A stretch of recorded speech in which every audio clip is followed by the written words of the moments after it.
નમસ્કાર, હું પ્રવીણ। જે આતંકી હુમલો થયો તેના ઘેરા પ્રત્યાઘાત એ પરિવારજનો પર પણ અને દેશના દરેક નાગરિક પર સરકાર અને તમામ નેતાઓ પણ જે તે જગ્યાએ જેમ કે ભાવનગર અને સુરતમાં એ પરિવારજનો પડખે ગયા, જેથી તેમને ટેકો કરી શકાય અને તેમને સાંત્વના આપી શકાય। દુઃખની ઘડી છે તમામ પરિવારો માટે અને આક્રોશ પણ વ્યાજબી છે દેશના નાગરિકોમાં, એટલે ચોતરફ વિરોધ થઈ રહ્યો છે, નારા લાગી રહ્યા છે। હા, એ વાત અલગ છે કે સોશિયલ મીડિયામાં આઈટી સેલ કંઈક અલગ જ એજન્ડા ચલાવી રહ્યું છે, પણ આ તમામ વચ્ચે સુરત અને ભાવનગરથી આજે આક્રંદભર્યા દ્રશ્યો આવ્યા અને દ્રશ્યોમાં આ પરિવારજનો જેને ખુદના મોભી ગુમાવ્યા છે, કોઈએ પતિ ગુમાવ્યો છે, કોઈએ ભાઈ ગુમાવ્યો છે, તો તે પણ કહી રહ્યા છે કે અમે ટેક્સ શેના માટે ભરીએ છીએ, જે ગુમાવ્યા છે શું અમને એ પરત મળશે? સુરક્ષા ઉપર ગંભીર સવાલ ઉઠાવ્યા। આ દ્રશ્યો સુરતના છે, જેમાં CR પાટીલથી માંડી ગૃહ રાજ્યમંત્રી હર્ષ સંઘવી પણ છે અને તેમના દુઃખમાં સહભાગી થવા પરિવાર સાથે હતા। ગઈકાલ રાતથી મોટાભાગના નેતાઓ સુરત એરપોર્ટ પર પહોંચ્યા હતા અને કહ્યું કે ચિંતા ન કરો, આનો જવાબ અપાશે। પરંતુ જેના પરિવારમાંથી લોકો ગયા છે તેમના કદાચ નાના બાળકો છે, તેમના ભવિષ્યની ચિંતા અથવા તેમની જવાબદારી કોણ લેશે, આ સવાલ પણ વ્યાજબી છે। અને જ્યારે કહેવામાં આવે કે આમ જનતાની સુરક્ષા, ત્યાંના અનુભવ કહેવામાં આવે કે અમારે ખુદ અમારા મોબાઈલ નંબરમાંથી કોલ કરવો પડ્યો, અમને સુરક્ષાની કોઈ બાહેંધરી કે સુરક્ષાની કોઈ વ્યવસ્થા ત્યાંની સ્થિતિમાં ન હતી। આ જે કંઈ પણ સવારથી ચાલી રહ્યું છે, આ સવાલ ગંભીર છે અને ઘણા બધા સવાલ ચાદર ઓઢીને સૂઈ ગયા છે। એ સવાલ છે જવાબદારી અને જવાબદેહી નક્કી કરવાનો। પહેલગામ એક એવો એરિયા કે જ્યાં અત્યારના સમયમાં મોટાભાગે ટુરિસ્ટ જાય છે, પણ જ્યારે સુરક્ષાનો સવાલ હોય, ભલે ફ્લાઇટ્સ અને ટિકિટ્સ કેન્સલ થઈ રહી હોય, પણ ગુજરાત કે દેશનો કોઈ પણ નાગરિક એમ કહે કે જમ્મુ કાશ્મીર આપણા દેશનું, ભારતનું અવિભાજ્ય અંગ છે, મારે જમ્મુ કાશ્મીરના પ્રવાસે જવું છે, મારે ટિકિટ બુક કરાવી છે, સરકાર મને સુરક્ષા આપો, તો એ જે તે સરકારની જવાબદારી પણ છે। અમુક ઘટનાઓ એવી હોય છે જે હાથમાં નથી હોતી, પણ અમુક ઘટનાઓ આંખ ખોલનાર હોય છે, અમુક ઘટનાઓ વિચાર્યા કરતાં પણ વધુ હોય છે। તો આ એ દ્રશ્યો છે અને એક પત્ની જે કહી રહી છે, ખાસ તો એ બાબતમાં કે જ્યારે નેતાઓથી માંડી તમામ જે દિગ્ગજો હોય છે, VVIP ટ્રીટમેન્ટથી માંડી તેમની સુરક્ષા માટે કોઈ કચાશ નથી છોડાતી, પણ જ્યારે એક સામાન્ય દેશનો નાગરિક આ રીતે આતંકી અને નાપાક ઈરાદાઓની બલી ચડી જાય છે, તેમના માટે જવાબદારી કોની નક્કી કરશો? પહેલા એ શબ્દો સાંભળી લઈએ, એકાદ કે 2 મિનિટ જ્યારે CR પાટીલ અને હર્ષ સંઘવી સાંભળી રહ્યા છે અને કદાચ આ દરેક સામાન્ય વ્યક્તિ કે દરેક નેતાના કલેજા સોસરવા ઉતરી જાય તેવા શબ્દો છે અને આ શબ્દો વ્યાજબી પણ છે, કેમ કે તેમનું આક્રંદ અને રુદન અને દુઃખ કદાચ એ પરિવાર સિવાય કોઈ ન સમજી શકે। મને પાછો આપો, મારે બીજું કંઈ ન જોઈએ। આજ પછી કોઈ દિવસ કોઈ વોટ જ નહીં કરતા। જો આપણી ગવર્મેન્ટને પોતાની જ સુવિધા રાખવી છે, તમારા પાછળ કેટલા VIP હોય છે, કેટલી ગાડીઓ હોય છે, તમારો જીવ છે, આ ટેક્સ પે કરે છે એનો જીવ નથી। આ છોકરાઓનું શું, આનું ભવિષ્ય શું? આને ડોક્ટર બનાવી છે, આને એન્જિનિયર બનાવો છો, હું કઈ રીતે બનાવીશ? નહીં, મને ન્યાય જોઈએ। મારા છોકરાનું ફ્યુચર ખરાબ ન થવું। આટલા વર્ષની સર્વિસમાં એને ટેક્સ તમે કટ કરીને તમે સેલરી આપો છો ને, અને ઉપર જતા અમે કાંઈ પણ વસ્તુ ખરીદીએ છીએ, ક્યાંય જઈએ છીએ, ફરીથી ટેક્સ, ટોલ ટેક્સ, બધા ટેક્સ તમે અમારી પાસેથી લ્યો છો। તો મારા ઘરવાળાને જ્યારે જરૂર હતી ત્યારે કોઈ ફેસિલિટી નથી મળી, મને એનો ન્યાય જોઈએ। તમે લોકો અહીંયા જ રહ્યો, તમે કહો મને કે તમે શું કરશો એના માટે। આ એક નહીં, આના જેવા જેટલા ભાઈઓ બધા નિર્દોષ હતા, બધાને આવડા છોકરા હતા। કોઈ સુવિધા નહીં, કોઈ ફેસિલિટી નહીં, કોઈ આર્મી નહીં, કોઈ પોલીસ નહીં। જ્યારે મોટા નેતા આવે, કોઈ VIP માટે પાછળ કેટલી ગાડી, ઉપર હેલિકોપ્ટર, તેનાથી હાલે ટેક્સ પે કરે છે એના ઉપર નથી। VIP માટે જે સર્વિસ સુશીલભાઈ આ લોકો માટે કેમ નથી? નીચે આર્મી કેમ્પમાં ચિલ્લાઈને કીધી કે ઉપર કેટલા લોકો જલ્દી કંઈક કરો, અમે ઉપરથી પડતા આખડતા નીચે ઉતરતા, હજી ઉપર કોઈ ફેસિલિટી ગઈ નથી। ઉપર આટલું બધું થઈ ગયું તો નીચે આર્મીને ખબર કેમ ન પડી કે ઉપર આ થઈ ગયું છે? આતંકવાદી અમારી સામે આવીને ગોળી મારી જાય છે, હિન્દુ મુસલમાનને અલગ કરીને હિન્દુના બધા ભાઈઓને ગોળી મારી છે, તો આપણી આર્મી કરે છે શું? લાખોની સંખ્યામાં આર્મી હતી ત્યાં, અને જે ટુરિસ્ટ પ્લેસ છે ત્યાં કોઈ આર્મી મેન નહીં, કોઈ પોલીસ મેન નહીં, કે કોઈ ફર્સ્ટ એડ કિટ નહીં. એક પ્રવાસી જાય છે જેને ભારતનું સરતાજ કહેવાય છે અથવા તાજ કહેવાય છે, કાશ્મીર જન્નત પણ કહેવાય છે, પણ એક પત્ની પોતાનો પતિ લાચારીથી ગુમાવ્યા બાદ એમ કહે કે એક પણ સુરક્ષાકર્મી તેમની આસપાસ ન હતો, તો પછી જમ્મુ કાશ્મીરમાં શું બદલાયું? શું આશ્વાસન એ સરકાર આપશે? જ્યારે 26થી વધુ લોકોએ આ ઘટનામાં, નિર્દોષ લોકોએ જીવ ગુમાવ્યા છે, અને દરેક પરિવારની આ સ્થિતિ છે. દરેક પરિવારનો સંઘર્ષ, અથવા તો દરેક પરિવાર, આમાં તો ઘણા કપલ પણ હતા જે પહેલી વખત જમ્મુ કાશ્મીર ગયા લગ્ન પછી. જે પત્ની CR પાટીલ અને તમામ નેતાઓ ઇન્ક્લુડિંગ હર્ષ સંઘવી ને પોતાની વેદના વ્યક્ત કરી રહ્યા હતા, મૃતક શૈલેષભાઈના પત્ની હતા.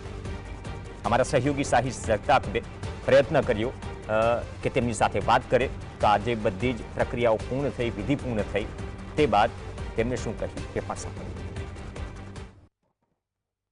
કાશ્મીરની અંદર જે રીતના આતંકી હુમલાની ઘટના બની હતી અને તેને લઈને શૈલેષભાઈનું નિધન થયું છે અને તેમના પત્ની આપણી જોડે ઉપસ્થિત છે, એમની જોડે વાત કરીશું. મેડમ, કઈ રીતની ઘટના બની હતી, સંપૂર્ણ વર્ણન. અમે ત્યાં મિની સ્વિટ્ઝરલેન્ડમાં ઉપર ગયા અને બેઠા, ત્યાં નાસ્તો કરતા હતા. 10-15 મિનિટ જેવો ટાઈમ લાગ્યો, એટલામાં ફાયરિંગનો અવાજ આવ્યો. તો મેં આજુબાજુ જોયું અને અમે શોપકીપરને પૂછ્યું કે આ અવાજ કઈ રીતનો છે, કદાચ આર્મી કેમ્પ કોઈ હોય, પ્રેક્ટિસ ચાલતી હોય. તો કે ના મેડમ, અમે પણ ફર્સ્ટ ટાઈમ આ અવાજ સાંભળ્યો છે. એટલી વારમાં સેકન્ડ ફાયરિંગનો અવાજ આવ્યો, એટલે એ લોકો પણ ડરી ગયા અને બધા ભાગવા માંડ્યા છુપાવવા માટે જગ્યા. પણ ત્યાં કશે છુપાવવાની જગ્યા હતી પણ નહીં, ને કોઈને ટાઈમ મળે એ પહેલાં એ લોકો અમારી સામે આવીને ઊભા રહી ગયા. અને અમને એમ કીધું હિન્દુ એક સાઈડ થઈ જાઓ, મુસલમાન એક સાઈડ થઈ જાઓ. એ કર્યા પછી પણ એણે પૂછ્યું કલામ કલામ એવું 3 વાર એ બોલ્યો, અને ત્યાં જે મોમેડિયન હતા એ લોકોએ મુસલમાન સામે જવાબ આપ્યો, મુસલમાન મુસલમાન એવું. અને બાકીના જે આપણા હિન્દુ ભાઈઓ હતા એ બધાને એને તરત જ શૂટ કરી દીધા અમારા નજરની સામે. જ્યારે તમે પ્રવાસે ગયા હતા ત્યારે ત્યાંનો માહોલ કેવો હતો અને જ્યારે ફાયરિંગ થઈ ત્યાર પછીનો માહોલ કેવો હતો, અને ખાસ કરીને તેની સુરક્ષા વ્યવસ્થાને લઈને શું કહેશો? અમે જ્યારે ત્યાં ગયા ત્યારે તો બધા એન્જોય જ કરતા હતા, કોઈ ફોટોગ્રાફી કરતા હતા, કોઈ રાઇડ્સ કરતા હતા, બધા પોતપોતાની મસ્તીમાં મસ્ત હતા. પણ ત્યાં જે ફાયરિંગ પછી જે થયું છે તે જાણે મતલબ સ્મશાન જેવું થઈ ગયું હતું ત્યાં. અને કોઈ પોલીસનું માણસ નહીં, કોઈ આર્મીનું માણસ નહીં, કોઈ હોસ્પિટાલિટી નહીં, કાંઈ જ નહોતું ત્યાં. મતલબ કોઈ હેલ્પ કરવાવાળું હતું જ નહીં, કોઈ જ નહીં. જ્યારે ઘટના બની હતી ત્યારે તમે કોને કોને જાણ કરી હતી અને કેટલી કલાકોમાં એમ્બ્યુલન્સ અથવા તો પોલીસની ટીમો આવી હતી? જ્યારે બન્યું બધું ત્યારે મેં મારા હસબન્ડના ફોનથી, એમના એરિયા મેનેજર એક છે જે પ્રોપર કાશ્મીરના છે, એ ભાઈને મેં કોલ કર્યો કે આવું આવું બની ગયું છે ને અહીંયા બિલકુલ હેલ્પ નથી. તો મેઇન તો એ ભાઈએ જ કાશ્મીરની પોલીસથી કોન્ટેક્ટ કર્યો અને એમણે આ મેડિકલ સેવાને બધું મોકલ્યું. ત્યાર પછી ત્યાંની પોલીસનો મારા પર ફોન પણ આવ્યો હતો કે ઉપર શું સ્થિતિ છે, તમે મને જણાવો તો મને હેલ્પ મોકલવામાં ખબર પડે કે કઈ રીતની કન્ડિશન છે ઉપર. અને એ લોકોએ પછી તાત્કાલિક સવાર, પણ ત્યાં સુધીમાં તો ટાઈમ ઘણો લાગી ગયો હતો. મતલબ હું મારા 2 છોકરાઓને લઈને નીચે ચાલીને અમે ઉતર્યા હતા. એ રસ્તો જો તમે જોયો હોય તો અડધા ફૂટ, મતલબ ગોઠણ સુધી કીચડ અને ખાડા, એ પાર કરીને હું મારા 2 છોકરાને લઈને નીચે, મતલબ 45 મિનિટ્સ 50 મિનિટ્સ લાગી ગયા હતા. તમારી આંખની સામે ફાયરિંગ થઈ હતી, તમારા પતિનું નિધન થયું હતું, કેવો માહોલ ત્યાંનો હતો, કઈ રીતનો એ હતો? તો કેવા જેવું છે જ નહીં. મતલબ જેનું ફાયરિંગ થયું છે, જેને લાગ્યું છે, ત્યાં મતલબ લોહીની નદીયા, એ તો બોલવા લાયક જ નથી, મતલબ કહી શકાય એવું જ નથી. છેલ્લો પ્રશ્ન, જે કાશ્મીરની ઘટના બની છે તો હવે ત્યાં ફરવા લાયક સ્થળ અથવા તો તમારી માંગ શું સરકાર પાસે? ફરવાલાયક સ્થળ તો એ છે, પણ જો ગવર્મેન્ટ સિક્યુરિટી બનાવે તો જવાય. બાકી જે અમારું તો જે પરિવારનો જે સહારો હતો એ જતો રહ્યો છે, તો રિસ્ક ન લેવાય. બિલકુલ, તે ચોક્કસપણે આ હતા એમના પત્ની, જેમને જણાવ્યું છે કે સુરક્ષામાં વધારો કરવામાં આવ્યો અને ખાસ કરીને જે આતંકવાદીઓ દ્વારા જે રીતના હુમલો કરવામાં આવ્યો હતો તેમની સામે કડકમાં કડક પગલાં લેવામાં આવે તેવી માંગ કરવામાં આવી છે. સાહિલ જગતાપ, GSTV, સુરત. સુરતથી ભાવનગર પિતા પુત્રના મોત થયા, યતીશ પરમાર અને સ્મિત પરમાર. સીએમ ખુદ ગઈકાલે પહોંચ્યા હતા ભાવનગર અને આજે બંને પિતા પુત્રની જે અંતિમ યાત્રા છે તેમાં તેમને હાજરી આપી અને પરિવારજનો સાથે તેમને વાતચીત કરી, તેમને હૈયાધારણા આપી કે ચિંતા ન કરો, આજે નાપાક ઈરાદાઓ ના કારણે કોઈના પરિવારજન અથવા તો મોભી છીનવાયા છે, તો પછી દેશ તરીકે એકજૂટ રહીને તમામ આતંકીઓ સામે પણ આ જ પ્રકારની કડક કાર્યવાહી થશે. તેમના પુત્રએ પણ કહ્યું, જ્યાં સ્થિતિ હતી, સીએમને ખુદ મોબાઈલમાં વિડીયો દેખાડી અથવા તો તેને જ્યાં અનુભવ્યું તે મુખ્યમંત્રી સાથે વાતચીત કરી એ પણ સાંભળીએ.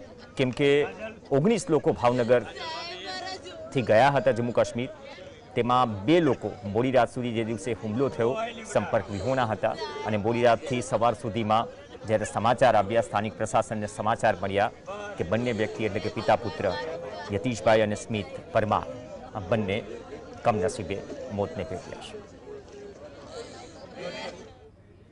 બુઆ આવતા જ હતા પણ એને ગોળી વાગી ગઈ. તો સ્મિત ત્યાં ઊભો રહી ગયો તો એટલી જ નજીકથી એને મારી દીધો.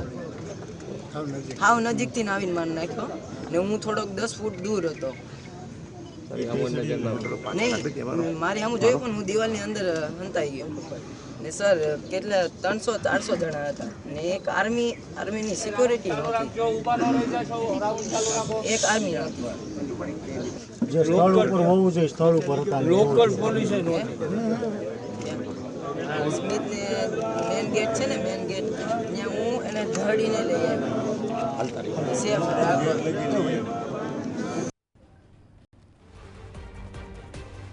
તો ભાવનગરમાં પણ જ્યારે અંતિમ યાત્રા નીકળી તો તમામ મોટાભાગના ભાવનગરના લોકોએ બંધ પાડીને અંતિમ યાત્રામાં જોડાયા હતા અને જે અનુભવ વ્યક્ત કર્યો સીએમ સાથે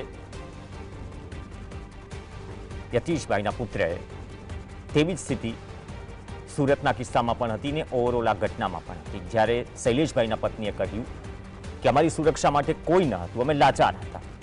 આપણી સાથે મનરભાઈ રાઠોડ જોડાશે. યતીશભાઈ પરમાર અને સ્મિત પરમારના સગા સંબંધી છે. મનરભાઈ, જીએસટીવીમાં આપનું સ્વાગત છે. સુરતના સવારથી દ્રશ્યો જોયા, ભાવનગરના જોયા. સીએમ ગઈકાલે રાત્રે પહોંચ્યા હતા, પરિવારને સંવેદના પાઠવી હતી, તેમને સાંભળ્યા પણ ખરા. જે ત્યાંનો અનુભવ છે એ અનુભવ પણ સીએમ સાથે શેર કર્યો પુત્રએ. હવે આ પ્રકારની ઘટનાથી ઘણી વખત એવું થાય કે ભૂતકાળમાં પણ જો આ પ્રકારની ઘટનામાં કોઈ પરિવારે કોઈ મોભી ગુમાવ્યું હોય તો તેમના પણ જખમ તાજા થઈ જતા હોય છે. અને કદાચ દરેક વ્યક્તિ આજે ગુજરાત હોય કે દરેક ભારતીય અનુભવે છે કે જે કાયદાના હરકત થઈ છે એમાં સૌથી એક કોમન બાબત એ આવે છે કે સુરક્ષા. કાશ્મીર જવાની દરેકની ઈચ્છા હોય, આપણે સૌ ભારતીય તરીકે અવિભાજ્ય અંગ જે છે આપણું, ત્યાં જઈએ. પણ આ એક મુદ્દો જે છે એ ઓવરઓલ આ ઘટનામાં દરેક પરિવારજન એ વ્યક્ત કરી રહ્યા છે કે સરકાર, અમે લાચાર હતા, અમને સુરક્ષા ન મળી.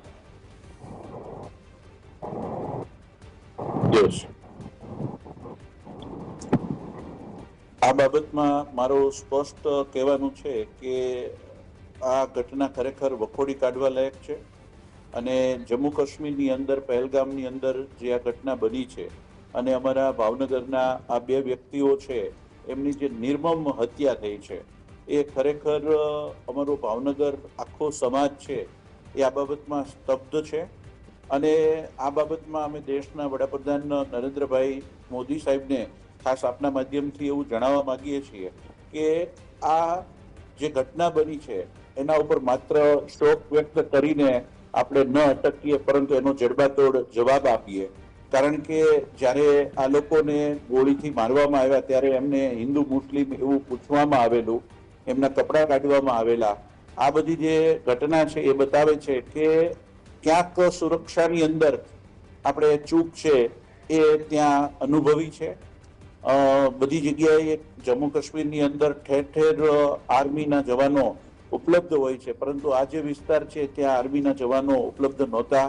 એ લોકોને જે તાત્કાલિક સુરક્ષા મળવી જોઈએ એ મળી શકી નથી. એટલે આ જે ઘટના છે એ બાબતની અંદર આપના માધ્યમથી સરકારશ્રીને ડિપ્લોમેટિક નિર્ણયો સરકારશ્રીએ લીધા છે, સિંધુ જળ સંધિ બાબતમાં કે પાકિસ્તાન વિઝા બાબતમાં કે અટારી બોર્ડર બંધ કરવા બાબતમાં આ બધા નિર્ણયો લીધા છે, પરંતુ આ બાબતમાં પરિવાર જમ્મુ કાશ્મીર છે એ લોકો માટે પર્યટનનું એક સારું સ્થળ બની રહે એ પ્રકારની સુરક્ષા ઊભી કરવી એ ખૂબ જરૂરી છે. સાથોસાથ આ પરિવાર છે એમના મોભી અને જે આવકનું સાધન તરીકે મોભી તરીકે એમણે જીવ ગુમાવ્યો છે, યુવાન પુત્ર ગુમાવ્યો છે, તો એક સમાજના વ્યક્તિ તરીકે હું એ પણ સરકાર પાસે અપેક્ષા રાખું છું કે એમના બાળકો છે, જે મોટું બાળક છે એને સરકારી નોકરી આપવામાં આવે, એને આર્થિક મદદ કરવામાં આવે, કારણ કે આ ઘટના છે એનાથી ઘણા બધા પરિવારો વિખાણા છે. માત્ર ભાવનગર નહીં, ગુજરાત નહીં, પરંતુ ભારત લેવલની આ ઘટના છે, ત્યારે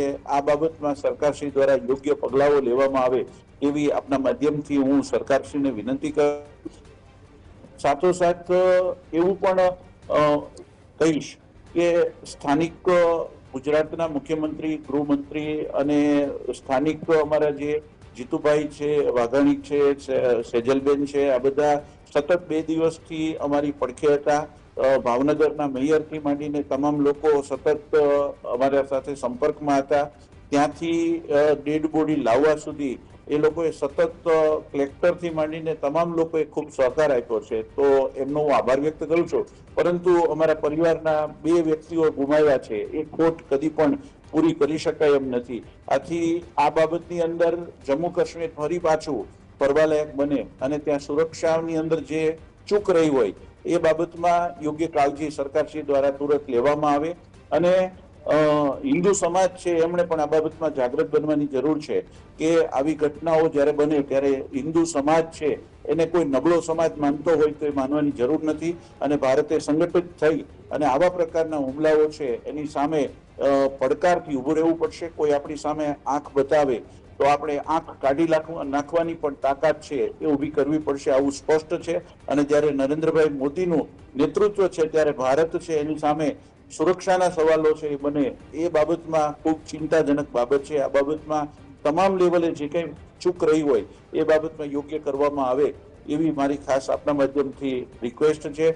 અમારો સમગ્ર ભાવનગર સમાજ છે એ ખૂબ શોકમાં છે, એમનો પરિવાર ખૂબ શોકમાં છે. 2 દિવસથી જે સ્થિતિ અનુભવી છે એ અવર્ણનીય છે. અને જે પત્ની છે એમણે પોતાનો પતિ અને પુત્ર એક સાથે ગુમાવ્યો હોય ને 2 દિવસ સુધી એમણે જે યાતના ભોગવી છે એ ખરેખર ખૂબ દુઃખદાયક છે. આવી ઘટના કોઈના પણ પરિવારમાં ન બને એવી ભગવાનને આપણે પ્રાર્થના કરીએ છીએ. ને આજે બિહારની રેલીમાં વડાપ્રધાને કહ્યું પણ ખરા કે એવી કાર્યવાહી થશે કે બધા જોતા રહી જશે અથવા તો યાદ રાખશે, અને ઈચ્છા શક્તિ ધરાવે છે અને સક્ષમ પણ છે આપણી સરકાર અને આપણો દેશ. ભૂતકાળમાં પણ કરી બતાવ્યું છે. પણ વાત એક જે શૈલેષભાઈ જે મૃતક છે આ ઘટનામાં સુરતના, એમના પત્નીએ જે વાત કરી, દીકરી છે, દીકરો છે કે મારે દીકરીને ડોક્ટર બનાવી છે, દીકરાને એન્જિનિયર બનાવવો છે, કોણ જવાબદારી લેશે? બીજી વાત એ કે જ્યારે કાશ્મીરમાં એક સામાન્ય સ્થિતિ બની ગઈ છે એવો અહેસાસ થાય એટલા માટે પ્રવાસીઓની સંખ્યા વધી હતી. એ વિશ્વાસ સંપાદિત કરવો બહુ મોટું કામ છે, બહુ લાંબો સમય લાગે છે, કેમ કે રક્તરંજિત ઇતિહાસ રહ્યો છે ઘાટીનો. પણ ફરી એક આવી જે ઘટના બની છે, ફરીથી વિશ્વાસ સંપાદિત કરવો દેશમાં કોઈ પણ એવા પર્યટન સ્થળ ઉપર જવા માટે કે જ્યાં ખરેખર એ ચેલેન્જીસ રહેતી હોય છે, ખતરો રહેતો હોય છે, એ સંપાદિત વિશ્વાસ દેશના નાગરિકોમાં કરવો, આ ઘટના પછી તમે એક દેશના નાગરિક તરીકે શું વિચારી રહ્યા છો? મને એવું લાગે છે કે 370ની કલમ દૂર થયા પછી જમ્મુ કાશ્મીર ખરેખર ફરવાલાયક અને ઉદ્યોગ ધંધાની દ્રષ્ટિએ અથવા વિકાસની દ્રષ્ટિએ ખૂબ વિકસિત બની રહ્યું છે. અને આ જે રીતે જમ્મુ કાશ્મીર છે ભારતનો એક અભિન્ન અંગ બની અને સામે આવ્યું છે, ત્યારે જે આતંકી લોકો છે એમના પેટની અંદર તેલ રેડાઈને આ ઘટના બની હોય અને કદાચ આપણને ડરાવવા માટેની આ ઘટના હોઈ શકે. પરંતુ મને સરકાર અને નરેન્દ્રભાઈ મોદી છે એમના નેતૃત્વમાં વિશ્વાસ છે કે ફરીવાર પુનઃ સ્થિતિ એ રીતની ઊભી થશે કે આપણે ફરીવાર જમ્મુ કાશ્મીર છે એ ફરવાલાયક બનાવીશું. પરંતુ અત્યારે જે સુરક્ષાની અંદર જે મેં વાત સાંભળી છે એ પ્રમાણે ત્યાં આર્મી નહોતી અથવા આર્મી આવી થોડી મોડી આવી અથવા તો ત્યાં જે એ લોકોને ફેસિલિટી મળવી જોઈએ ન મળી શકી. તો જ્યારે 400-500 લોકો કોઈ જગ્યાએ પર્યટનમાં સામેલ હોય અને ત્યાં સુરક્ષાની વ્યવસ્થા ન હોય તો ક્યાંક આપણે નિર્ભર બની ગયા અથવા તો એવું લાગ્યું કે હવે આવી ઘટનાઓ નહીં બને. તો આપણે સતત આ બાબતમાં સચેત રહી અને ફરીવાર પુનઃ એક જમ્મુ કાશ્મીર છે એ ફરવાનું પર્યટનનું સ્થળ અને લોકો નિર્ભયપણે ભારતના કોઈ પણ ભાગમાં અને જમ્મુ કાશ્મીરની અંદર પણ જઈ શકે આ વાતાવરણ ઊભું કરવું ખૂબ જરૂરી છે અને હું એ વિશ્વાસ વ્યક્ત કરું છું કે ભારત સરકાર એ ચોક્કસ કરશે. ધન્યવાદ મનહરભાઈ, જીએસટીવી સાથે જોડાવા બદલ અને તમારી લાગણી મૂકવા બદલ. અને જે મનહરભાઈએ કહ્યું એમ કે હા, અવિભાજ્ય અંગ છે કે કોઈ દેશનો નાગરિક એમ કહે કે કાશ્મીર જવું છે, સરકાર મને સુરક્ષા પૂરી પાડો, તો એ પણ જવાબદારી સરકારની છે. અને જે વાત મૃતક શૈલેષભાઈના પત્નીએ કરી, જ્યારે અમારા સહયોગી સાહિદ સપ્તાપે સવાલ પૂછ્યો કે જ્યારે કાશ્મીર બીજું સ્વિટ્ઝરલેન્ડ છે તો આ પરિસ્થિતિમાં ત્યાં જવા માટે, એ વિશ્વાસ સંપાદન કરવા માટે, તો એમના પત્ની કહે છે મેં તો પતિ ગુમાવ્યા છે, રિસ્ક આ શબ્દનો ઉપયોગ કર્યો. આ શબ્દ અને આ ઘટના પછી એ ફરીથી વિશ્વાસ દેશવાસીઓમાં સંપાદિત કરવાનો પડકાર વર્તમાન સરકાર સામે છે. અને જે સીઆરપીએફ અને પોલીસને આ વિસ્તારની જવાબદારી સોંપી હતી, આર્મી જ્યાં સુધી હતી અમુક સમય પહેલા, જે રક્ષા વિશેષજ્ઞો કહી રહ્યા છે કે આ ભૌગોલિક દ્રષ્ટિએ જે આર્મીના હાથમાં જે આ વિભાગ કે આ વિસ્તાર હતો ત્યાં સુધી આ પ્રકારની પરિસ્થિતિ નહોતી બની. તો આ સુરક્ષામાં ચૂક અને જવાબદારીના સવાલ કદાચ એ સમય નથી, પરંતુ સમય જતાં એ સવાલનો જવાબ પણ કદાચ શોધવાનો પ્રયાસ કરશે, કેમ કે ભૂતકાળમાં પણ એ સવાલનો જવાબ કેટલો મળ્યો છે આપણે સૌ જાણીએ છીએ. એક બ્રેક માટે રોકાઈશું, પણ એક વાત ચોક્કસ છે કે દેશનો નાગરિક એમ કહે કે ટેક્સ શેનો ભરીએ છીએ, અમારે ન્યાય જોઈએ છે. અને આ દેશમાં ન્યાય અપાવવામાં ન્યાય માત્ર થવો ન જોઈએ, ન્યાય દેખાવો જોઈએ, એ સંવિધાન કહે છે. બ્રેક બાદ અન્ય સમાચારો.